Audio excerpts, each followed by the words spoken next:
تو اللہ رب العزت دنیا کو وقتاً فوقتاً فرماتا رہتا ہے تو اہل دنیا کے لیے دنیا جتنی چاہے میٹھی بن جا، مگر جو میرے ہو گئے ہیں ان کے لیے کڑوی بن۔ کبھی تھوڑی سی مٹھاس ملے تو ساتھ ساتھ کڑواہٹ بھی دیتی رہ، اور بہت میٹھی نہ بن تاکہ کہیں تجھ میں گم نہ ہو جائیں۔ یہ وہی بات فرما رہے ہیں کہ اللہ جس بندے سے اللہ کو محبت ہو جاتی ہے اس دنیا میں اس بندے کے غم بڑھا دیتا ہے۔ کبھی بیمار کر دیا، کبھی تکلیف میں مبتلا کر دیا، کبھی خوشحالی تھوڑی سی دے دی، کبھی چھین لی، کبھی فاقہ دے دیا، کبھی فقر دے دیا، کبھی غم دے دیا، کبھی کچھ ثمرات دے دیے، کبھی چھین لیے، کبھی اس کے خلاف ملامت کرنے والے لوگ پیدا کر دیے، ایسے بیٹھے بٹھائے اس کو گالیاں دینے والے پیدا کر دیے، کہیں تانا زنی شروع کر دی۔ الغرض طرح طرح کے غم بڑھا دیتا ہے تاکہ ان کا دل دنیا میں نہ لگے۔ ہائے ہائے، جن دلوں سے وہ پیار کرتا ہے وہ بھی نہیں چاہتا کہ وہ دل دنیا میں لگیں، وہ چاہتا ہے وہ دل میرے ساتھ لگے رہیں۔ حتیٰ کہ فرمایا حتیٰ لا یجد عشاء ولا غداء، حتیٰ لا یجد عشاء ولا غداء، اتنے غموں میں مبتلا رکھتا ہے کہ کبھی کبھی ایسی بھی نوبت آ جاتی ہے کہ کبھی رات کا کھانا نہیں ملتا، کبھی رات کا ملتا ہے تو دن کا نہیں ملتا۔ اور ہمارا معیار کیا ہے؟ اگر مال و دولت کی اور آسائش اور راحت دنیا کی بڑی کثرت ہو جائے تو کہتے ہیں اللہ کا بڑا کرم ہے، ہم کہتے ہیں اللہ کا بڑا کرم ہے۔ ارے جس پر اللہ کا کرم ہوتا ہے، اللہ پاک نے فرمایا اگر اس دنیا کی قدر و منزلت، اگر اس دنیا کی حیثیت میرے نزدیک ایک مچھر کے پر کے برابر بھی ہوتی تو میں اپنے دشمنوں کو نہ دیتا یہ دنیا۔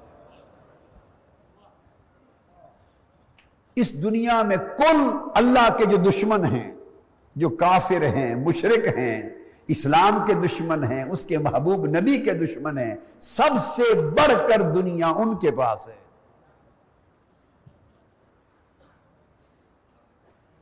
پیمانے بدل گئے۔ فرمایا اگر اس دنیا کی عزت اور دنیا کی قدر میرے نزدیک مچھر کے پر جیسی بھی ہوتی تو بھلا میں اپنے دشمنوں کو اس سے نوازتا۔ میں جو اپنے دشمنوں کو بے حساب دیتا ہوں، اس کا مطلب ہے اس دنیا کی کوئی حیثیت میرے نزدیک نہیں ہے، اس لیے ہر کوئی اس سے ہاتھ دھوتا پھرتا ہے۔ اصل قدر و منزلت والی زندگی آخرت کی زندگی ہے۔ اور فرمایا وَإِذَا أَبْغَضَهُ، حضرت فضیل ابن عیاض نے فرمایا وَإِذَا أَبْغَضَهُ وَسَّعَ دُنْيَاهُ وَفَرَّحَهُ بِمَا آتَاهُ وَشَغَلَهُ بِهَا عَنْهُ، اور جس سے اللہ ناراض ہو جاتا ہے، جس سے اپنا منہ پھیر لیتا ہے، اس کے اوپر دنیا کو بڑا وسیع کر دیتا ہے۔ دنیا کی فرحتیں بے حساب اس کے لیے کر دیتا ہے تاکہ وہ ان میں اور مشغول ہو جائے اور مشغول ہو جائے اور رب سے اور دور ہو جائے۔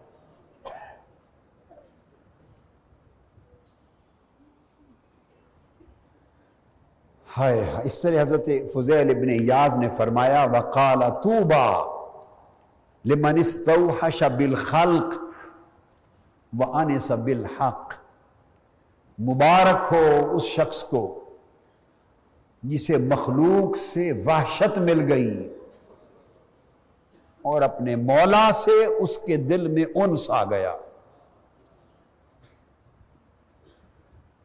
تو اللہ کی محبت کی ایک علامت یہ ہے کہ اگر اس کی محبت دل میں گھر کر جائے تو بندے کو مخلوق کے ساتھ اتنی رغبت، خلق اور دنیا کے ساتھ رغبت نہیں رہتی۔ پھر حضرت فضیل ابن عیاض نے فرمایا ایک بڑی لطیف بات کہی، معرفت کی بات کہی. فرمایا من عرف اللہ من طریق المحبت بغیر خوف ہلاکا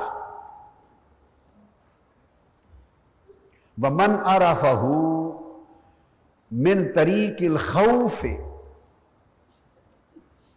انقطع عنہ بالبعد ومن عرفہ من طریقہما معاً احبہ وقربہ ومکنہ وعلمہ. آپ نے فرمایا یہ بات بڑی توجہ طلب ہے، اور یہ وہ بات ہے جس پر مسلک بن گئے ہیں، فرقے بن گئے ہیں، عقیدے کی جہتیں وجود میں آ گئی ہیں، اس لیے کہ حق اہل اللہ کے پاس تھا. سن لو، میں ایک بات آپ کو بتا دوں، اور میں اپنی پوری زندگی کے مطالعے کا، پوری زندگی کے تجربے کا، جو زندگی میں پڑھا، جو بیتا، جو سمجھا، جو برتا، اس کا نچوڑ بتا رہا ہوں. عقیدہ کیا؟ عقیدہ اور معرفت حق صرف اور صرف اور صرف وہی ہے جو اولیاء و صوفیاء سے ملی. باقی ہر طرف یا افراط ہے یا تفریط ہے، باقی ہر طرف یا افراط ہے یا تفریط ہے. جو کچھ اللہ والوں نے بتایا وہ دیکھیے، جو داتا گنج بخش کہلاتے ہیں، حضرت علی حجویری، وہ حضرت خواجہ اجمیر، وہ حضرت بابا فرید الدین گنج شکر، وہ حضرت مجدد الفسانی، وہ حضرت شاہ نقشبند، وہ شیخ سہرورد شہاب الدین سہروردی، وہ سرکار غوث العظم شہنشاہ بغداد، وہ جنید بغدادی، وہ سری سقطی، وہ فضیل ابن ایاز، وہ ذوالنون مصری، وہ معروف کرخی، وہ جو اہل اللہ، وہ با یزید بستامی، وہ حضرت ابو الحسن خرقانی، یہ جو اہل اللہ ہو گزرے اور ہوں گے، عقیدہ وہی حق ہے، معرفت انہی کے پاس ہے، اور جو بات انہوں نے کہی وہ حق ہے، اور اس کے سوا جو اس راہ سے ہٹے، راہ صوفیاء سے، اہل اللہ کی راہ سے، اولیاء کی راہ سے، یا تفرید کی وادیوں میں بھٹک گئے یا افراط کی وادیوں میں بھٹک گئے، یا زیادتی کر بیٹھے یا کمی کر بیٹھے. امام مالک رحمت اللہ علیہ نے اسی لیے فرمایا تھا من تفقہ ولم یتصوف فقد تفسق ومن تصوف ولم یتفقہ فقد تزندق ومن جمع بینہما فقد تحقق. جو فقیہ ہو گیا اور صوفی نہ ہوا، یعنی جس نے تفقہ، علم شریعت، ظاہری علم شریعت کو حاصل کیا اور علم باطن اور تصوف کو چھوڑ دیا، فاسق و فاجر ہو گیا، بھٹک گیا. اور جس نے تصوف کا علم، باطن کا علم پایا اور علوم شریعت نہ پائے، احکام شریعت کے علم کو چھوڑ دیا، وہ ملحد و زندیق ہو گیا، گمراہ ہو گیا. اور حق صرف اسی کو ملا جس نے دونوں کو جمع کیا، اور دونوں کو جمع کرنے والے اولیاء تھے. اگر آپ کہیں کہ محدثین کا کیا بنا، امام بخاری کا کیا ہوگا، امام مسلم کس کھاتے میں، امام ترمذی کس کھاتے میں، امام نسائی کس کھاتے میں، امام اعظم ابو حنیفہ، تو یہ تفصیل کا وقت نہیں، مگر اللہ کی عزت کی قسم یہ سب صرف محدثین نہیں تھے، یہ سب اولیاء تھے، یہ اولیاء اللہ تھے. ارے یہ فقیہوں کا کام ہے. میں نے کل رات بتایا تھا کہ امام اعظم ابو حنیفہ نے 7,000 ختم قرآن مجید کے کیے رضی اللہ تعالیٰ عنہ. یہ فقہاء اور علماء کرتے ہیں، یہ اولیاء کرتے ہیں. سارا دن علم دین پڑھاتے. امام اعظم سیدنا ابو حنیفہ رضی اللہ تعالیٰ عنہ نہ صرف میرے امام، آپ کے امام، سب اماموں کے امام، امام اعظم سارا دن حضور کے علم کی خیرات تقسیم کرتے اور رات کو مسجد کے محراب میں کھڑے ہو جاتے، مصلی پر اپنی داڑھی پکڑ لیتے،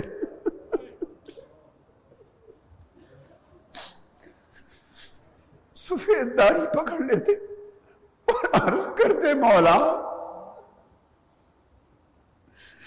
اگر ابو حنیفہ کی بخشش ہو گئی تو بڑی عجیب بات ہوگی،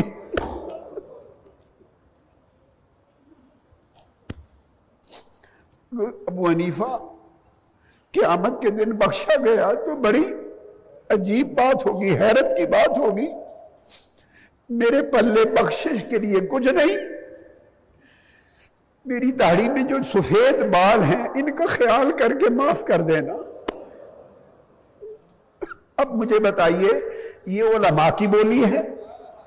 بس سادہ سا ایک سوال ہے. ارے یہ علماء کی بولی ہے؟ علماء یہ زبان بولتے نہیں، یہ اولیاء کی بولی. یہ کس کی بولی ہے؟ اولیاء کی بولی. آپ سمجھیں امام مالک بھئی یہ حدیث کے اور فقہ کے امام تھے، کسی نے ان کے حالات کو پڑھا ہی نہیں ہے. ہر رات کیا امام ذہبی کو پڑھیے سیر و اعلام نبلاء میں، امام ابن جوزی کو پڑھیے، اسماء الرجال کی کتب پڑھیے. امام مالک وہ امام جو ساری زندگی 4 قدم پر مدینہ سے مکہ معظمہ ہے، سارا جہان ہر سال حج اور عمرے کے لیے جاتا ہے، مگر فرض حج ادا کیا، فرض حج ادا کیا، 90 برس عمر پائی اور ساری زندگی کعبۃ اللہ دیکھنے نہیں گئے، عمرہ کرنے نہیں گئے، نفلی حج کرنے نہیں گئے کہ کہیں مدینہ سے باہر نکلوں خدا جانے کہیں موت نہ آ جائے. علماء یوں سوچتے ہیں؟ بتائیے، یہ عاشقوں کی سوچ ہے، یہ اولیاء کی سوچ ہے. اور جو اس خیال سے کہ کہیں مدینہ سے باہر موت نہ آ جائے، جو ساری زندگی نفلی حج اور عمرہ کرنے نہیں جاتے، تو پھر صلہ کیا ملتا ہے؟ امام ذہبی اور امام ابن جوزی کو پڑھیے، پوری زندگی ہر رات خواب میں تاجدار کائنات کی زیارت ہوتی تھی، ہر رات حضور ملتے تھے. یہ ہر رات حضور علماء کو ملنے کی فکر کرتے ہیں؟ یہ کچہری والوں کی باتیں ہیں. یہ جن کو جتنے امام ہیں، جن کو امام سمجھا جاتا ہے حدیث میں، تفسیر میں، علم میں، جو امام بنے وہ فقط علماء ظاہر نہ تھے. لوگ ان کو علم ظاہر کے تبحر کے حوالے سے جانتے ہیں، مگر ان کی زندگی کے شب و روز کھنگال کے دیکھیں، خدا کی قسم ان میں ہر شخص ولی تھا. امام جلال الدین سیوطی، لوگ ان کو محدث اور مفسر جانتے ہیں، انہوں نے 72 مرتبہ اپنی زندگی میں بیداری میں آقا کی زیارت کی صلی اللہ علیہ وسلم. اور جس حدیث کی صحت اور سند پہ شک ہوتا براہ راست آقا علیہ السلام سے سوال کر لیتے تھے. اس کو علم کہتے ہیں؟ یہ علماء کے طریقے ہیں؟ علماء تو کتابوں والے لوگ ہوتے ہیں. لہذا جو امام ہوئے وہ سب اولیاء تھے. اب چونکہ میرا یہ موضوع نہیں کہ میں ایک ایک کے حال گن کے آپ کو بتاؤں، یہ سب صاحبان کرامات تھے، سب صاحبان کرامت تھے، صاحبان استقامت تھے. امام بخاری ساری زندگی اپنے قمیض کی جیب میں حضور کا منہ مبارک رکھتے تھے. علماء کے یہ وتیرے ہیں. اور پڑھیے بخاری شریف جب مرتب کی اور اس کے تراجم الابواب مدینہ پاک میں گئے اور فرماتے ہیں خود میں نے رات اور دن عند قبر نبی حضور کی قبر انور کے پاس بیٹھ کر اپنی بخاری کے تراجم الابواب کی تکمیل کی۔ میں جو نکتہ سمجھانا چاہتا ہوں وہ یہ کہ یہ نہیں کہا کہ ریاض الجنہ میں بیٹھ کے تکمیل کی، یہ نہیں کہا کہ مسجد نبوی میں بیٹھ کے تکمیل کی۔ بھئی قبر انور کے قریب جہاں بیٹھے وہ جگہ کیا ہے؟ اس جگہ کو کیا کہتے ہیں؟ ما بین قبری و ما بین منبری ما بین بیتی و منبری روضۃ من ریاض الجنہ۔ ما بین بیتی و منبری، تو وہ جگہ تو ریاض الجنہ ہے۔ تو اگر عالم ہوتے، صرف عالم ہوتے تو کہتے کہ میں نے تراجم ابواب کی تکمیل ریاض الجنہ میں بیٹھ کے کی۔ اگر فقط عالم ہوتے تو کہتے میں نے مسجد نبوی میں کی۔ نہ ریاض الجنہ بولتے ہیں نہ مسجد نبوی کہتے ہیں میں نے قبر مصطفیٰ کے پاس بیٹھ کے تکمیل کی۔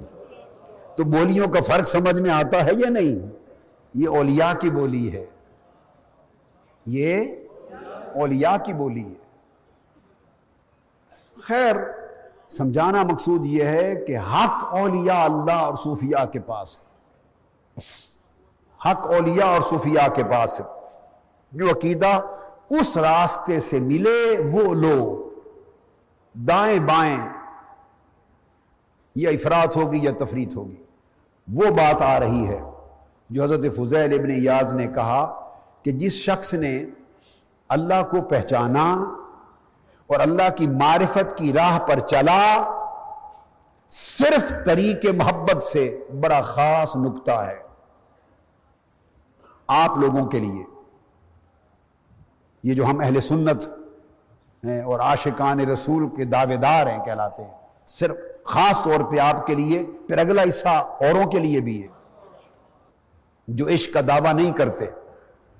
فرمایا کہ جو صرف طریق محبت سے اللہ کی معرفت تک جانا چاہے بغیر خوف، اور اللہ کے خوف کے طریق کو چھوڑ دے، خوف الہی کے طریق کو چھوڑ دے، خوف کے طریق کو چھوڑ دے کہ صرف طریق محبت چاہیے، فرمایا ہلاکا، وہ ہلاک ہو جائے گا۔ میری بات اب سمجھ آ رہی ہے؟ ہمارے ہاں خوف الہی کا کوئی سبق نہیں ہوتا، خوف الہی کا کوئی سبق نہیں ہوتا، یا محبت کا فقط سبق ہوتا ہے یا رجا کا سبق ہوتا ہے، امید کا۔ ایمان بین الرجاء والخوف ہے، یہ اعتدال ہے۔ ایمان نام ہے کہ ایک ہاتھ میں اللہ کے خوف کا دامن پکڑا ہو، ایک ہاتھ میں امید کا دامن پکڑا ہو۔ سیدنا صدیق اکبر رضی اللہ تعالیٰ عنہ، یہ بھی سب اولیاء، صحابہ تو تھے ہی، اور صحابہ تو ائمہ اولیاء ہوتے ہیں، یعنی کل امت کے اولیاء مل کر بھی آقا علیہ السلام کے ایک صحابی کے درجے کے برابر نہیں ہو سکتے، وہ ایک الگ بات ہے۔ مگر بتانا چاہتا ہوں کہ وہ تمام صحابہ جو حضور کے بہت قریب تھے، جن کے مرتبے بلند تھے، وہ صاحبان ولایت تھے۔ سیدنا صدیق اکبر رضی اللہ تعالیٰ عنہ فرماتے ہیں، خوف اور رجا، خوف اور محبت کی بات فرماتے ہیں کہ خوف کا مقام یہ ہے، خوف کا مقام یہ ہے کہ اگر قیامت کے دن حضور علیہ السلام کی ساری امت میں سے یہ فیصلہ ہو گیا کہ صرف ایک شخص کو دوزخ میں ڈالا جائے گا، باقی ساری امت بخش دی جائے گی، صرف ایک شخص حضور کی امت میں سے دوزخ میں جائے گا، تو مجھے ڈر ہے کہ کہیں وہ میں ہی نہ ہوں۔ سیدنا صدیق اکبر رضی اللہ تعالیٰ عنہ، یہ مقام خوف تھا، اور ساتھ مقام رجا کیا تھا؟ فرماتے اگر یہ خبر ملے کہ قیامت کے دن حضور کی امت میں سے صرف ایک ہی شخص کو جنت میں بھیجا جائے گا، تو میں امید رکھتا ہوں کہ شاید اللہ مجھ پہ کرم کر دے۔ یہ خوف کا عالم، یہ امید کا عالم۔ امید، محبت سے امید پیدا ہوتی ہے، محبت سے امید پیدا ہوتی ہے، خوف سے خشیت پیدا ہوتی ہے۔ تو فرمایا کہ جو خوف کی راہ کو چھوڑ کر صرف طریق محبت سے جانا چاہے وہ ہلاک ہو گیا، اور دوسری طرف فرمایا کہ جو صرف طریق خوف سے جانا چاہے اور طریق محبت چھوڑ دے۔ اب یہ اور لوگ بھی ہیں جو صرف خوف کی بات کرتے ہیں، محبت کی بات نہیں کرتے، تو فرمایا جو طریق محبت چھوڑ دے اور طریق خوف سے فقط جانا چاہے، فرمایا وہ وحشت کی گھاٹی میں گرا کر کاٹ دیا گیا، وادی یہ وحشت میں گرا کے کاٹ دیا گیا۔ تو پھر بچا کون؟ فرمایا وَمَنْ عَرَفَهُ مِنْ طَرِيقِهِمَا مَعًا، جو خوف اور محبت کو اکٹھا رکھ کے اس کی معرفت کی طرف جانا چاہے، اکٹھا رکھ کے جانا چاہے، أَحَبَّهُ، اللہ اس کو محبوب بنا لے گا، وَقَرَّبَهُ، اللہ اس کو قریب کر لے گا، وَمَكَّنَهُ، اللہ اس کو ایک مقام پر متمکن کر دے گا، وَعَلَّمَهُ، اور اللہ اس کو پھر علم اور ہدایت اور نور اور معرفت عطا کر دے گا۔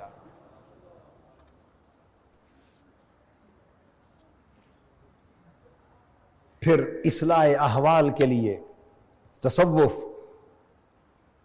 کسی ورد اور وظیفے کا نام نہیں ہے، کسی خاص تسبیح کا نام نہیں، اوراد اور وظائف کا نام نہیں۔ تصوف نہ رسوم کا نام ہے، نہ علوم کا نام ہے، نہ کسی وضاقتہ کا نام ہے، نہ کسی ہیئت کا نام ہے، نہ جبہ و دستار کا نام ہے، نہ گدی کا نام ہے۔ تصوف نہ وراثت ہے، نہ دعویٰ ہے۔ تصوف کیا ہے؟ 1200-1300 سال کی کتب اہل تصوف، ائمہ تصوف کی پڑھیں۔ تصوف سراسر حسن معاملہ ہے اور حسن ادب ہے۔